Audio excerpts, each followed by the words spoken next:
Bonjour chers amis, ceux qui me suivent et ceux qui suivent mes prévisions astrologiques hebdomadaires. Je suis de nouveau avec vous. Je suis Olga qui va vous présenter l'analyse des aspects astrologiques pour la semaine prochaine du 3 au 9 avril 2017. Alors, donc, nous avons tous passé au deuxième mois du printemps. L'avril est, de point de vue astrologique, ce mois ne sera pas facile pour de nombreuses raisons, à cause de certains facteurs astrologiques que je vais énumérer tout à l'heure. Le mois d'avril va créer de l'instabilité, là où jusqu'à récemment tout semblait être défini et clair. Un peu trop de fumée. Ce sera l'heure de résumer, d'examiner, de réviser, d'ajuster, de préparer une nouvelle phase. Pourquoi? Que arrive-t-il? En fait, durant le mois entier d'avril, 4 planètes vont être dans la phase rétrograde. Une est déjà dans la phase rétrograde, c'est Jupiter. Mercure et Saturne vont commencer la phase rétrograde et Vénus va être rétrograde jusqu'au 15 avril. Donc, il y aura un moment que toutes les cartes vont ensemble en même temps être rétrogrades. Donc, ce moment intense des mouvements rétrogrades des 4 planètes va marquer une période de bouleversement, de changement et de réconsidération de plusieurs choses, et dans la société et dans nos affaires à nous.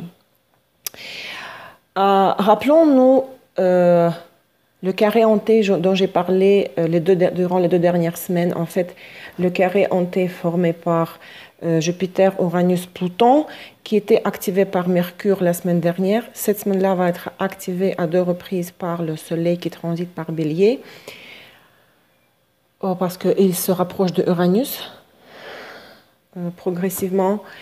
Et donc, le Soleil va activer le carré hanté du 3 au 18 avril et le pic tombera pour du 7 au 15 avril. Et à cet égard, la période la plus provocante sera la première moitié de l'avril, lorsque le Soleil en Bélier va créer les conjonctions et les oppositions, les carrés avec toutes les planètes qui font partie de cette configuration des aspects planétaires, le carré hanté. Avant de parler des aspects du Soleil qui active le carré hanté, j'aimerais rajouter qu'au tout au début de la semaine, donc le 3 et le 4 avril, ce qui va compliquer un peu la situation et l'image globale, c'est la Lune croissante en Cancer qui va compléter le carré hanté par son opposition avec Pluton et les 2 carrés avec donc Uranus, Soleil plus tard, d'abord Soleil après Uranus et le carré avec Jupiter, et ce qui va donner au final la grande croix, formée par 4 planètes, 2 oppositions et 4 carrés. Ce qui fera que, en plus, vu que la Lune sera en Cancer le lundi et mardi, ces 2 jours seront des journées très difficiles émotionnellement, car les émotions vont interférer dans la communication, dans les relations et les affaires. Et vu que le Cancer, c'est le symbole de la famille, les querelles familiales sont probables, ainsi que le stress domestique. Donc, lundi, mardi, il vaut mieux ne pas faire de conclusions rapides, car le mauvais va être perçu pire que cela ne l'est, et le bien sera perçu mieux que cela ne l'est. Donc, il y aura une vision un petit peu déformée de la réalité grâce à ces émotions intenses. Et à cours de ces 2 jours, on peut rencontrer également les forces majeures, les obstacles imprévus, et il faut être également prudent en prenant le transport, en conduisant et en utilisant les appareils électroménagers et les appareils électriques. J'aimerais juste rajouter pour le transit de la Lune par Cancer, ce qui est recommandé à faire pendant ce transit, c'est de s'engager dans les affaires de la maison, de rendre notre ménage confortable et chaleureux. Ce serait bien de cuisiner les plats savoureux. Ce serait bien de prendre soin de nos parents, des membres de notre famille. Et il est bon de se souvenir des traditions familiales et puis tout simplement de se reposer en évitant des conflits Comme ça, personne ne nous complique pas la vie et nous ne compliquons pas la vie à personne d'autre. Donc, qu'est-ce qui va se passer durant la première semaine d'avril? Donc, on a dit que le Soleil active le carré T. Le 7 avril, le Soleil va créer l'opposition exacte à Jupiter. Et par cet aspect, il va entrer en contact direct avec le carré Jupiter, Pluton, Uranus. Et cet aspect, opposition Soleil-Jupiter, sera en vigueur du 1er au 15 avril. C'est le moment où l'évaluation des perspectives et des opportunités est déformée. Lorsque nous exagérons les attentes envers les autres et envers soi-même aussi, on risque d'être un petit peu arrogant, avoir la tendance à ignorer le négatif et exagérer le positif. Si nous nous voyons, on ne nous voit pas, si nous ne voyons pas les circonstances objectivement, nous ne prendrons pas les bonnes décisions. Donc, il y a un risque de perte en raison de calculs erronés ou de gaspillage, ce qui aurait pu être évité avec une gestion raisonnable de nos affaires. Mais durant cet aspect, ce sera difficile d'être raisonnable. Donc, ce jour-là, nous devrons rappeler qu'il existe le tact et la diplomatie et que l'intransigeance et l'égoïsme peuvent entraîner la perte de bonnes relations avec les employés et les supérieurs, de compliquer les relations personnelles également. L'approche principale qui devrait être appliquée durant l'aspect opposition Soleil-Jupiter, c'est la modération dans tout ce que nous faisons, et ça concerne également l'alimentation, la nourriture et les dépenses financières également. 2 jours plus tard, le 9 avril, le Soleil formera le carré exact avec Pluton, et dont la période d'action est du 4 au 18 avril. Qu'est-ce qui se passe durant cet aspect-là? Les conflits, les affrontements avec les membres de l'équipe et surtout avec les personnes du pouvoir, les supérieurs, ou notre désir d'abuser de notre pouvoir ou de dépasser les limites de notre autorité, même si nous ne sommes pas les supérieurs, vont être très, très présentes, ces risques-là, de cette attitude. En tout cas, les circonstances et la volonté des autres personnes peuvent nuire à nos plans et initiatives personnelles. Ce sera le moment de l'activisation des éléments criminels et en général, il y aura une tendance à vouloir interférer dans les différentes sortes de luttes, du genre règlement de compte, mettre notre nez partout pour voir qui a tort, qui a raison. Il peut y avoir des blessures sur le lieu de travail, surtout lorsque nous travaillons avec la machinerie. Là, il y a des risques d'accident, donc il faut faire attention. Le 9 avril, donc, le jour de l'aspect exact et les jours proches de l'aspect exact seront une période traumatique. Nous devons être prudents en conduisant, mais comme durant chaque aspect négatif offre toujours les opportunités de croissance et l'occasion de travailler sur quelque chose en nous afin d'avancer. Donc, dans ce cas-là, l'utilisation constructive de ces énergies, du carré Soleil-Pluton, nous aidera à éliminer les vieux comportements dans les relations et dans la façon dont nous résolvons nos problèmes professionnels. Donc, nous avons dit depuis quelque temps déjà que les thèmes du carré T qui ont émergé au cours des mois précédents sont encore très, très explicites, très réels, très fortes. Tout le mois de mars, mais ils seront encore pertinents en avril, au moins jusqu'au milieu du mois. Lesquels sont ces thèmes-là? Quels sont ces thèmes-là? C'est le potentiel de conflit, les bouleversements politiques et socio-économiques, la violence, les catastrophes naturelles, les accidents, le nombre d'accidents aussi. Mais sur le plan personnel, cela affectera principalement ceux qui ont dans leur thème astral les planètes du 18e au 24e degré de Balance, Bélier, Capricorne et Cancer. Parlons de quelque chose de positif. Le 6 avril, nous verrons un aspect très harmonieux, le trine exact, donc 120 degrés, l'angle, entre Mars et Pluton. Et l'aspect sera ressenti du 1er au 12 avril, l'aspect exact le 6. Que donne nous cet aspect? Le trine Mars-Pluton donne la concentration de force, grâce à quoi nous pouvons faire face à des tâches longues, lorsque nous pouvons accomplir beaucoup de choses dans un court laps de temps. C'est une bonne période pour l'entrepreneuriat, pour travailler avec une équipe, avec des groupes de gens, de très grands groupes comme des masses, et avec les organismes publics même, pour des tâches pratiques et des activités physiques. Cet aspect permet de prendre des mesures adéquates et constructives pour résoudre les problèmes et en cas échéant, pour protéger nos principes, pour protéger, défendre nos principes et nos intérêts s'il y a la situation de le demande. Mais le résultat nécessitera les efforts physiques et mentaux. Donc, s'il y a trop d'énergie qui déborde, ce serait bien de faire du sport pour éliminer l'excès d'énergie. Pauvre Vénus, elle est fatiguée déjà d'être dans la phase rétrograde qui va durer encore jusqu'au 15 avril et il ne reste pas beaucoup de temps, mais la complexité de la situation, les difficultés du moment du mois d'avril, c'est que Vénus sera en carré avec Saturne, donc carré c'est 90 degrés, durant tout le mois entier d'avril. Pourquoi? Le 8 avril, Vénus formera son premier carré avec Saturne et vu que le 15 avril, Vénus reprend la phase directe, la phase rétrograde s'achève. Le 21 avril, Vénus va répéter le carré avec Saturne en étant déjà dans la phase directe.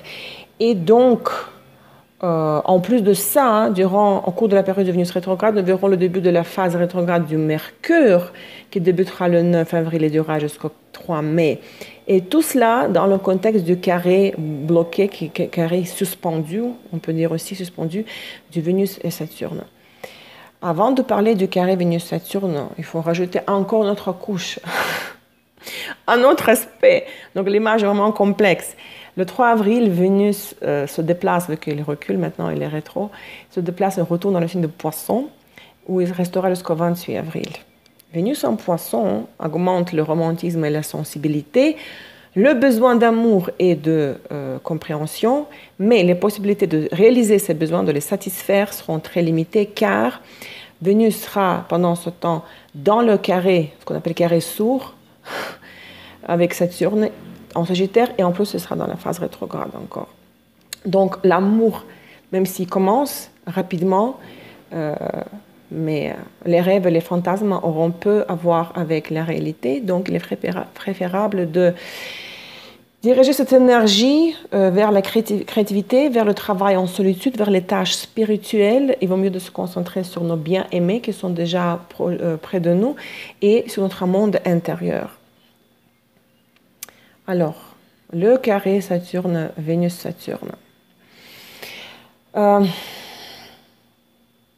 C'est un aspect conflictuel de tension parce qu'il y a deux vecteurs à 80 degrés qui se rencontrent ici et qui ne permettent pas à l'autre vecteur d'avancer.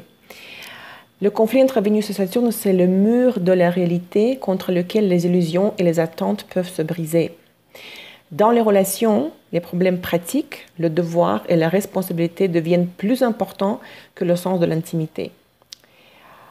Les problèmes qui se sont créés dans le passé peuvent maintenant conduire à un refroidissement de la relation, à une séparation temporaire ou même à une séparation finale. L'un des scénarios de cet aspect, par exemple, est le début d'une relation avec une personne mariée qui n'est pas disponible ou une liaison que nous devons cacher pour une raison ou une autre, ou l'amour seulement dans un sens sans être réciproque. C'est le moment aussi d'une possible dépression, de l'isolement émotionnel, mais de nouveau, le côté positif de cet aspect tendu, c'est que ce sera un bon moment dont il faudrait profiter pour être honnête avec nous-mêmes et avec nos relations, pour comprendre ce que nous voulons de nos relations, ce qui nous permettrait de renoncer aux illusions s'ils ont lieu. Et dans les affaires domestiques, cela peut être une période de malaise, de désordre, de difficulté à se détendre et d'apprécier tout simplement la vie. Mais il faut préciser que c'est très pertinent, c'est plus pertinent pour ceux qui ont les planètes dans leur thème astral, qui sont touchés par le carré Vénus-Saturne. Ça veut dire que si vous avez des planètes dans le dernier 26e, 28e degré de Poisson, où est maintenant Vénus qui transite, et aussi des derniers degrés de Sagittaire, où est Saturne, si vos planètes personnelles sont touchées par les transits, dans ces signes, dans ces degrés-là, votre situation personnelle va vraiment être dépendant de ce transit, hein, plus que pour les autres personnes. Donc, tout ceci veut dire qu'on pourrait faire la conclusion que tout le mois d'avril, c'est une période défavorable pour commencer les relations sérieuses dans la vie amoureuse et dans les affaires. Surtout, attendons au moins le 15, ok, la fin de la phase de Vénus rétrograde. Pour un nouveau partenariat, bon, bien sûr, le mariage peut attendre jusqu'au 15. Pour le début d'une nouvelle coopération, pour de nouveaux projets, pour l'ouverture de nouvelles orientations dans les affaires. Pendant ce temps, un amour du passé peut avoir un impact sur la vie personnelle actuelle, mais il est peu probable qu'un tel retour apportera de la joie et de la satisfaction. Le développement des relations sera entravé par des circonstances qui ne peuvent pas être influencées ou changées par nous. Et une fois de plus, cette remarque et précaution est plus pertinente pour ceux qui ont dans leur thème astral Vénus et Soleil dans le dernier degré de Poisson, mais aussi Sagittaire, Gémeaux et Vierge, donc les signes mutables. Ou si vous avez la planète maître de votre 5e maison, maison des amants, des amours, ou de votre 7e maison, maison de partenariat et de mariage, dans ces degrés-là, les derniers degrés des signes mutables que je viens de mentionner. En même temps, la semaine prochaine, le 6 avril, Saturne commence aussi, entame sa phase rétrograde dans le 27e degré de Sagittaire. Cette phase va durer jusqu'au 25 août 2017. Au moment où le Saturne qui transite et qui devient rétrograde, à ce moment-là, nous revenons en arrière pour évaluer les projets et les engagements entrepris dans le passé afin de réévaluer nos actions et notre position interne. Saturne est lié au temps dans le sens le plus large et le plus concret du terme en même temps.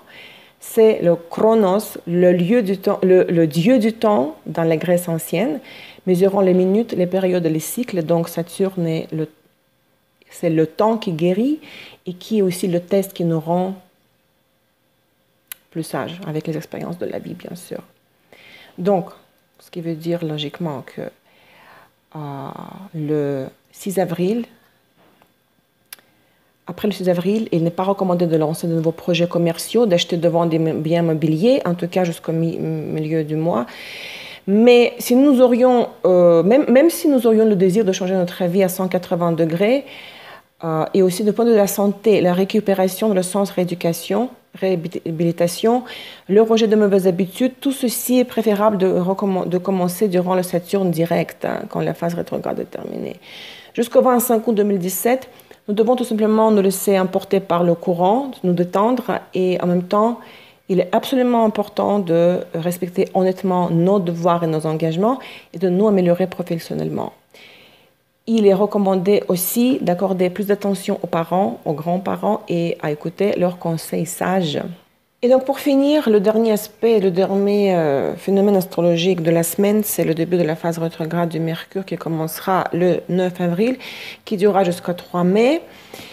Au cours de même le week-end prochain, juste avant le début de la phase rétrograde, qui sera la phase stationnaire, quand Mercure relance son mouvement, nous pourrons voir que même les projets nous avons commencé dans le passé peuvent s'avérer être suspendus. Il sera difficile de compléter le travail que nous avons commencé en raison de circonstances qui échappent à notre contrôle. Les règles peuvent être modifiées, les contrats revisés, les délais reportés et surtout du 8 au 15 avril, lorsque Mercure commence sa période rétrograde qui coïncide en même temps avec la fin, oui, mais quand même encore avec la phase rétrograde du Vénus. C'est une période des grands blocages, des grands retards. C'est la semaine d'instabilité, d'incertitude, même si la situation semble compréhensible et résolue. Ce sera le moment le plus important pour la stabilisation des conclusions, des accords, des préférences et pour le début de toute entreprise. En fait, ce qui va se passer, c'est que la meilleure chose à faire, c'est changer, revoir nos stéréotypes et nos évaluations, nos critères, car toutes les conclusions qui seront tirées à ce moment-là ne seront pas définitives et nécessiteront plus tard un réexamen et une finalisation à notre regard plus tard, quand Mercure sera plus rétrograde. Donc, du 8 au 11 avril, il y a des probabilités aussi de difficultés lors des voyages, des retards de vol, des problèmes techniques de transport, par exemple, parce que Mercure symbolise les courts voyages et les moyens de communication et de transport. Et pour finir, donc, les prévisions, quelques mots sur la phase de transit de la Lune. Donc, nous avons dit que les 2 premiers jours, en fait, du 3 au soir du 4 avril, la Lune sera en Cancer. Et j'ai déjà parlé de ce transit. Et du soir au 4 jusqu'au 7 avril, la Lune croissante sera en Lion. Et ce qui est recommandé pendant son transit, c'est de nous divertir, faire quelque chose de créatif, faire les activités en public, des présentations par exemple, les exposés. Ce sera bien de faire du sport, de danser, d'aller au théâtre. Et la semaine va se terminer par la Lune en Vierge et dans le signe de terre. Et ce qui serait recommandé de faire durant le week-end prochain, c'est de nettoyer par exemple, faire du grand nettoyage, mettre de l'ordre dans nos affaires, de systématiser les choses et les documents, de s'occuper de ceux qui en ont besoin et aussi s'occuper des problèmes d'hygiène et de santé personnelle. Toute activité liée à la précision est quelque chose de pratique. Par exemple, la couture, la réparation de petits appareils ménagers sera aussi très, très profitable et il aura des bons résultats constructifs. Je vous souhaite tous une excellente semaine. Adaptez la bonne stratégie de comportement. Je vous souhaite de bonnes humeurs de printemps. Et merci pour votre attention et je vous parle très très bientôt la semaine prochaine. Merci, bye bye, au revoir.